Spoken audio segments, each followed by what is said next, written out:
चलिए अभी question number 3 हम करेंगे इस वीडियो में। तो इस क्वेश्चन नंबर 3 में लेंस से क्वेश्चन है। Lenses A and B are made of material with refractive index 1.35 and 1.45 respectively, है ना। तो दो लेंस है।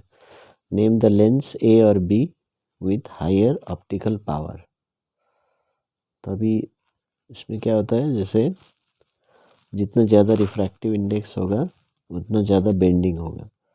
तो इसका जो 1.45 दिया है बी का, ये ज़्यादा रिफ्रैक्टिव इंडेक्स है, तो ये ज़्यादा बेंड करेगा तो फोकल लेंथ कम होगा, तो उसका पावर ज़्यादा होगा। ठीक है, तो ये हो गया आंसर बी।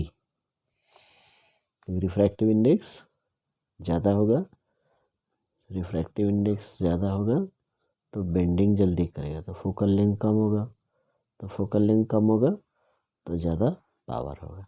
और रिफ्रैक्टिव इंडेक्स कम है तो ये थोड़ा कम बेंड करेगा, तो ये ऐसा है, तो फोकल लेंथ ज़्यादा हो जाएगा।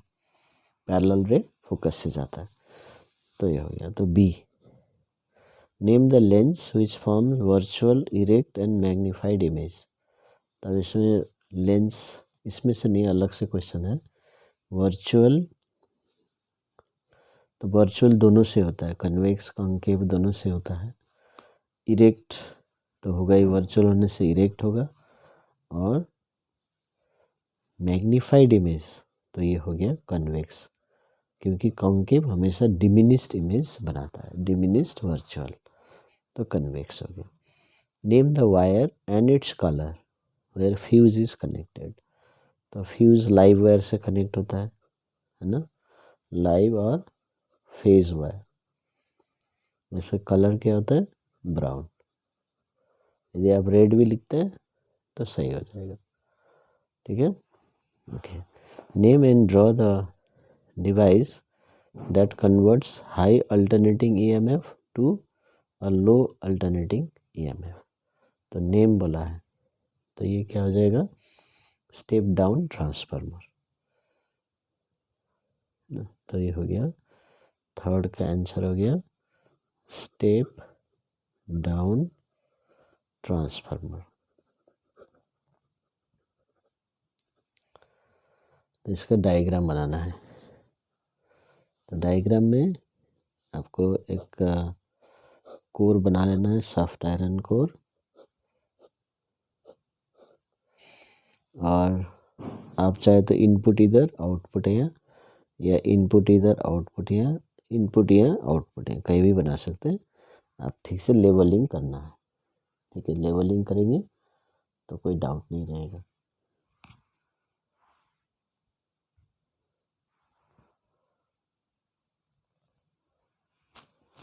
तो चलिए इसको सॉल्व कर लेते हैं, डायग्राम बना लेते हैं।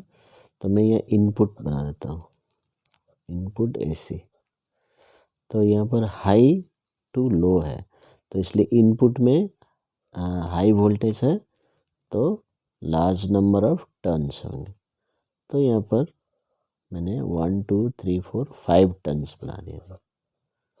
ये तो इनपुट एसी, ये प्राइमरी कोयल हो गया। और इसके इधर में क्योंकि हाई टू लो है, तो वोल्टेज लो करने के लिए नंबर ऑफ टर्न्स भी हमें लो रखना है।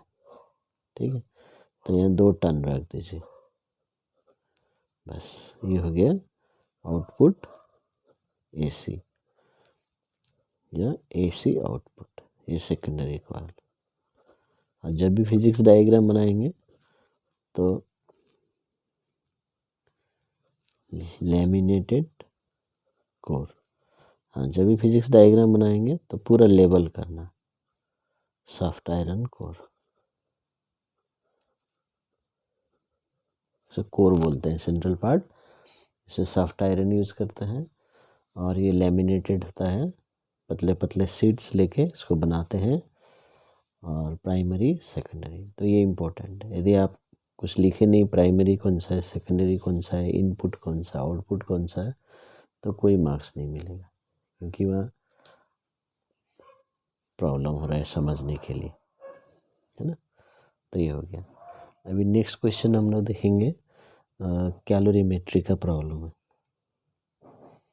तो कैलोरीमेट्री में solid of mass 50 gram at 100 degree Celsius is placed in 150 gram of water at 20 degree Celsius so that the final temperature is 25 degree Celsius. Calculate the heat capacity of the solid. Specific heat capacity of water दिया हुआ है। तो हम इस तरह से solve करेंगे। पहले हम सॉलिड और वाटर, ठीक है, सॉलिड जो दिया है और वाटर दिया है, तो इसका मास सी टी लिख लेंगे। तो मास कितना है सॉलिड का 50 ग्राम, सी कितना है निकालना है, सी निकालेंगे तो एच निकाल पाएंगे। यहाँ पर लिखा है हीट कैपेसिटी निकालो, तो इसलिए सी निकाल लेंगे, ठीक है। और टी कितना है 100 डिग्री में है, ये इसका ओरिजिनल टेम्परेचर 100 डिग्री। अभी वाटर की तरफ जाइए, मास 150 ग्राम, वाटर एट 20 डिग्री, इसका 20 degree Celsius, specific heat capacity दिया है 4.2 जूल पर ग्राम पर केल्विन। तो इधर भी ग्राम ग्राम, इधर भी पर ग्राम, तो यूनिट चेंज करने का ज़रूरत नहीं है, ठीक है। और ये जो जब मिक्स करेंगे तो यहाँ पर क्या पता लग रहा है कि ये एक बॉडी हीट लूज करेगा और दूसरा बॉडी हीट गेन करेगा, ठीक है। तो कैसे पता करेंगे, तो जो हायर टेम्परेचर में है वो हॉट बॉडी हो गया, तो वो हीट लूज करेगा। अभी हम देखते हैं यहाँ पर सॉलिड का 100 है, वाटर का 20, तो ये हीट लूज करेगा, ये हीट गेन करेगा।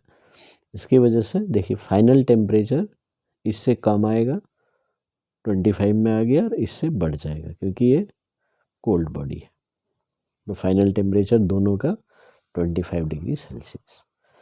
तभी यहाँ पर कोई फेस चेंज नहीं हो रहा है, मेल्टिंग फ्रीजिंग नहीं हो रहा है, तो इसलिए हम heat lost by hot solid is equal to heat gained by water, ये ले लेंगे। तो फार्मूला क्या है, mc डेल्टा टी। तो जब भी हीट देने से या हीट लेने निकालने से, एब्जॉर्ब करने से चेंज इन टेम्परेचर होता है, तो mc डेल्टा टी लगाइए। फेस चेंज नहीं है, फेस चेंज में ml लगाना है, ठीक है। तो मैं लिख देता हूँ कि is equal to mc delta T.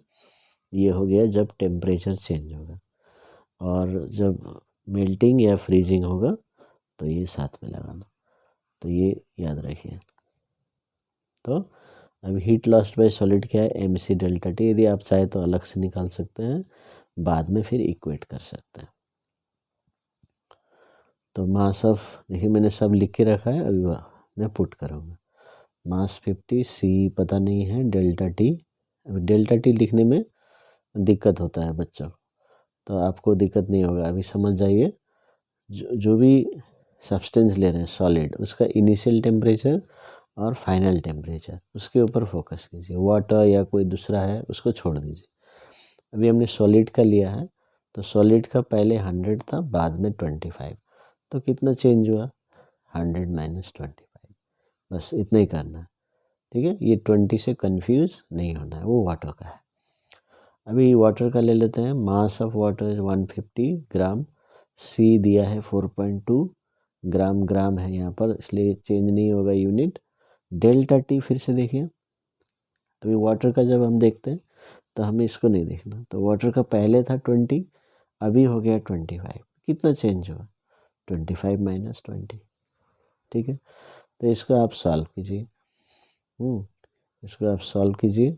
यदि आपको आइडिया मिल जाता है कि ये 50 इंटू सी, मास इंटू सी होता है एच, तो आप इसको कैंसिल नहीं करना, इसको एच लगा के डायरेक्ट आंसर निकाल सकते हैं।